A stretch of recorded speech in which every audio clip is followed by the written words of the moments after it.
Everybody ready for 21 days to life? Life, living intentionally, fearlessly, and expectantly. This program was created because one thing we share in common is most of us go into the new year with this expectation that it's going to be different. But research shows after about 10 days, we go back to our old behaviors and all of that goes out the window. And I don't know about you, but I am tired of going back to old behaviors, old programming. And so what we created this program to be is that we would together go through a process to ensure not only would the first 21 days of 2025 be phenomenal for each of us, but also we set ourselves up so that the rest of 2025 would be powerful.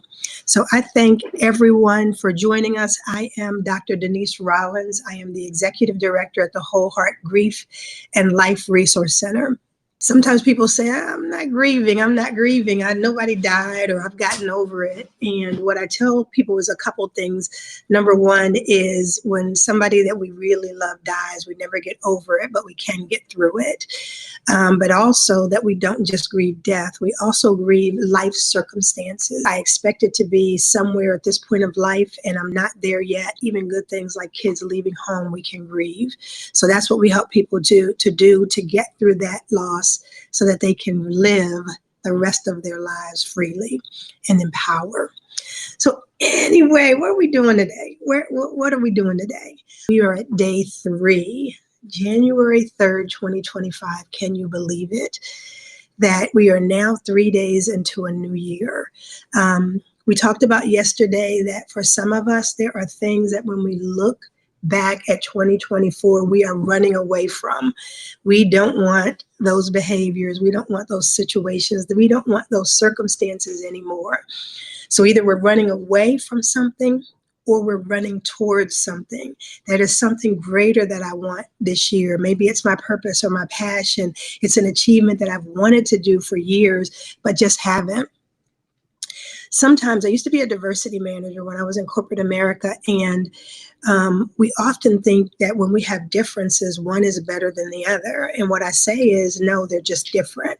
And the same thing, whether I'm running from something or running towards something, if it is making me take steps forward and make progress, one is not better than the other. They both can be motivators. So as you looked at yesterday, what you should have done is gone to your handout, and for the workbook that we're using now, go through that, and on day 2, write the question, what are you running from and what are you running towards? So I hope that you've recorded that. And if there is anyone who recorded what you ran from or to in 2025, what you ran from in 2024 and what you're running to, and you want to share that, please feel free to do that in the chat. We would love to hear what you're thinking and what you're experiencing. As you prepare to share that, what I want to share is my screen so that we can review what it is I'm asking you to do. If you have not received our workbook, all of this is absolutely free to you. So I want to make sure that you actually get a chance to see that. So doesn't look like I'm sharing, so I want to make sure that I am sharing the document. As I do that, okay, I want to, sorry for the pause. I just didn't see it on my screen. So it's not on the screen. All right, and okay, I feel like I give a shout out to Malcolm and Precious in the background because they're making this happen. You know what, when you do things live, it always doesn't work the way that it's supposed to, and we just make adjustments. That's what we do in life. So in the chat, you should have a link to the document. What you'll see on that document is the very first page. I'm welcoming you to the program, letting you know what we're going to do.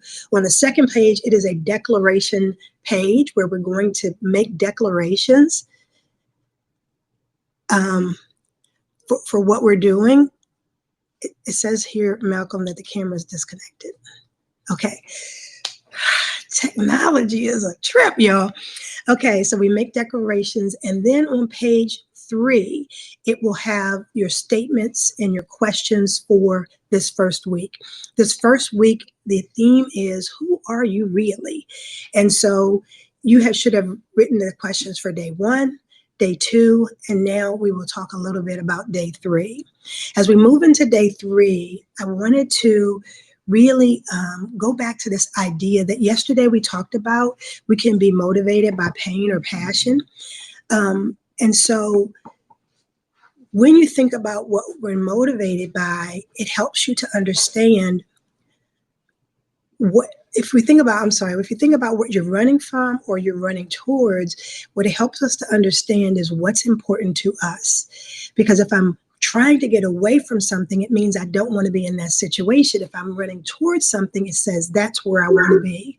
And so it's really important that we understand those things, because the more we understand ourselves, the better we are in the long run.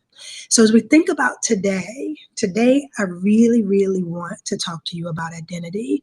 And as I talk about identity, I want us to understand who we really are. That's the reason why it's the theme for this week, because that self-understanding is so very important. I spoke before about, with Whole Heart, we have what we call these C4 models.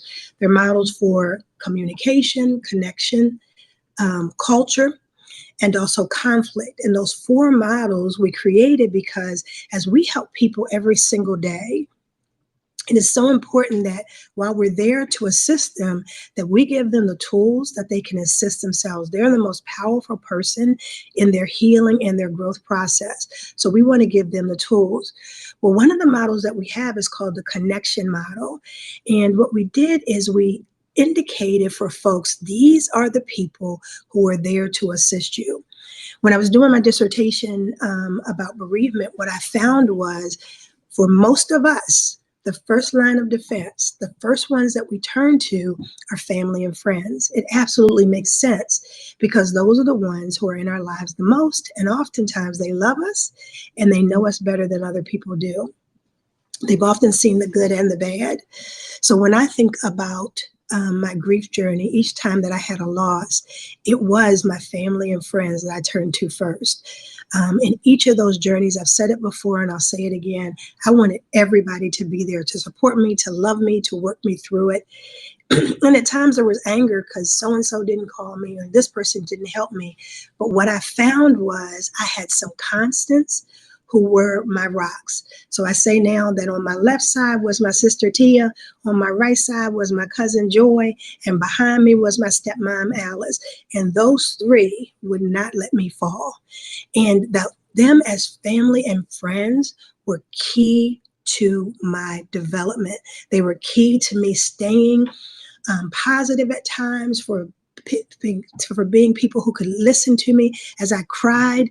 They were there. They knew when to call when I wasn't even calling for help. So that family and friends is so important. But here's the thing.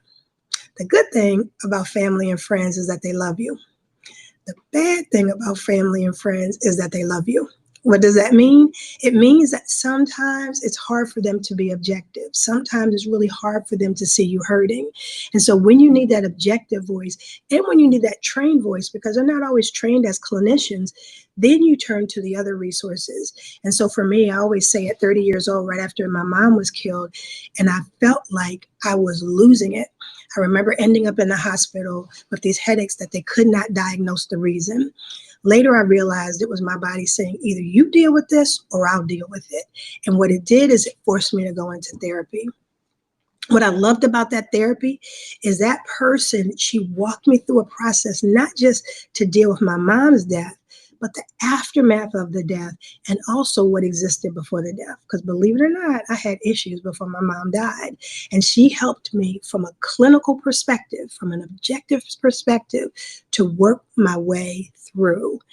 So that therapist was a lifesaver.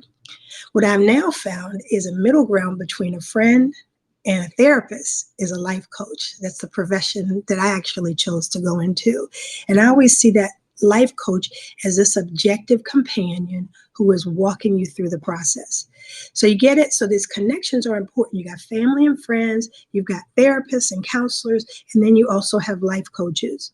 But here's what we realized when we were doing this work. There was a piece missing. Do you know what it was? That in the center of all of that, in the center of all of that is you. And so if we don't have a connection with ourselves, if we don't understand ourselves, if we don't know ourselves, then we miss something. I think about when my husband passed away, and here I was 44. We got together when I was 20, my first husband. And for 24 years, he was the center of my life. And what I realized is at 44, I didn't know who the heck I was, because a lot of my personality was melded to match with his, and so that we could build this family. But who I was separate from him, separate from being a wife, I did not know. And it really took me the next 2 years to figure out, what is it that Denise likes to do? What is it that she wants to do? And I made a lot of life changes, but it was because I had a connection with self that gave me a level of confidence and clarity that I didn't have before. And I don't want you to have a death that makes you find that peace. I want you to find that now. And that's why we're focusing on identity today. So if you look at the center of it, we've got to make sure that you're centered, that you know who you are, what you want, and where you're going. You start out the year saying, this is where I want to go, but whoa, do you know who you are first? And so we've talked about the previous questions. What's your word for the year? What are you running from and running towards? But today the question is, who are you? Who are you? And so as I'm doing this process with you, I'm doing it with me as well. And so when I recorded my answers to that question, because I want to share that with you so that you understand that I'm going on this journey too. And so sometimes when we say, who are you? You might talk about the roles that you have in life, the responsibilities, the titles, but you also might talk about things that describe exactly who you are. And so here's what I wrote. I am a wife, mom, visionary, creative, warrior, child of God, leader, follower, mess, because I am a mess, y'all, kind-hearted, a pain if you mess with me. I'm an introvert. I'm insecure at times. I am tired at times. I am hopeful, and I am an other. I am an other. I wanted to stay and talk to you about that a little bit, because I think as you record who you are, as you understand your identity, part of what is going to happen is you're going to have to think back to what has molded you to the person that you've become. I think about the fact that throughout my life, I always felt like I was other, different than the rest. At 8 years old, my parents divorced, and I went into a world where everybody else, their parents were together. So as a child of divorce, I was the only one. There was a level of shame that made me feel like I was different from the rest. In school, when I went to classes, I grew up in a predominantly Black area, but at 8, when my parents divorced, I moved. And then all of a sudden in my classes, I was the only child of color. I always felt like I didn't fit in with them. But what's interesting is later, when I did when I did change to classes where it was just with me, with other people who looked like me, I didn't feel like I fit in with them either. This theme of being an other has stayed with me my whole life, and it has been a strength, but it's also been a weakness. And so figuring out my identity and figuring out what that otherness means to me is all part of this process. Because as I understand who I am and how I've operated and what has shaped me, then I can go forward, not worrying about some of the things that have derailed me in the past. I think obstacles will come up and I'm like, oh, Denise, no wonder you're feeling that you should quit because you don't fit in, because this otherness theme has been with you your entire life. And sometimes you've got to transcend that instead of falling back on it. So I want you, as you're considering this question, who am I now, to think about influences that you have and the ways that they might have played into who you are now and how you describe yourself. Remember that as we go through this process, I'm asking you every single day, first and foremost, what I'd like you to do is to write down your initial thoughts about who you are. So I gave you my initial thoughts. I'm a wife, blah, blah, blah, and all these other things. Now I get a chance the rest of the day to think more on it. I might take some of these words off. I might add some new words. And I'm also going to say to maybe my sons or my coworkers, who do you think I am? That's not to say that I'm going to record what they say, but they may say something that sparks something. I say, oh, wait a minute. Because what I want you to do at the end of the day is to have the words and titles that describe you that are the most meaningful to you. Who am I now? Who are you now? This is all part of our process. And I know for sure that it is part of us doing what we said yesterday, is peeling that onion back. As I've worked with clients, what we've found is that oftentimes they wanted to make an initial leap. Like, okay, I'm hurting today, or I'm confused today, and I want to get from 2 to 10 in one day. And I'm going to tell you that that doesn't work as much as if we do it incrementally, little by little, understanding who we are, what motivates us, what has shaped us, and where we'd like to go. So I was saying to you, stick with this journey. Don't forget, please ask other people what they think.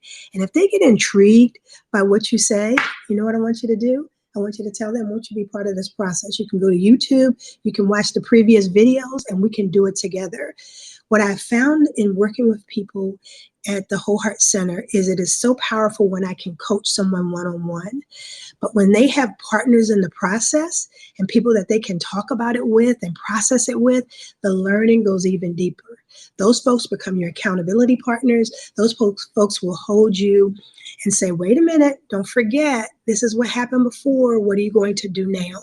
So having people that go through this process with you, whether it's a friend or, you got good girlfriends and you do all kinds of things together. I want to go to Salamander with my good girlfriends because, oh my goodness, it's nice. But why don't, in going to Salamander, we also get together and say, let's do this 21-day program together. In fact, at the 22nd day, that's when we'll go to Salamander and we will celebrate it. So whatever it is, I want you to really just think about involving other people so that they will become part of your process and all of you can learn, grow, and heal together.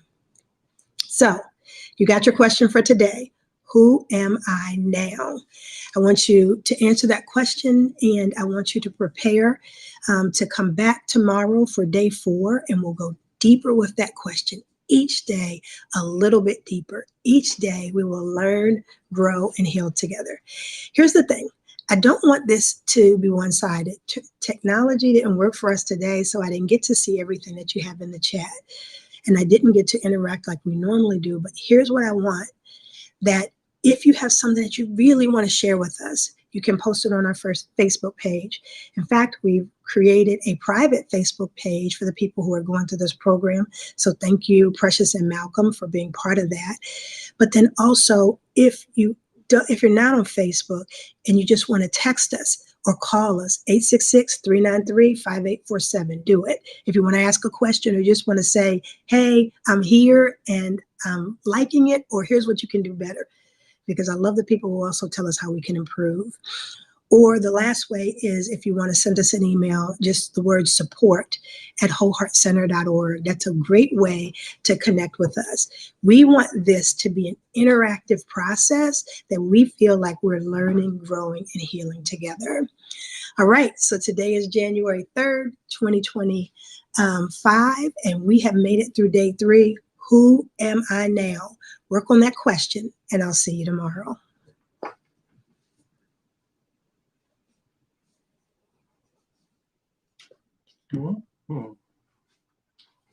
Oh, sorry.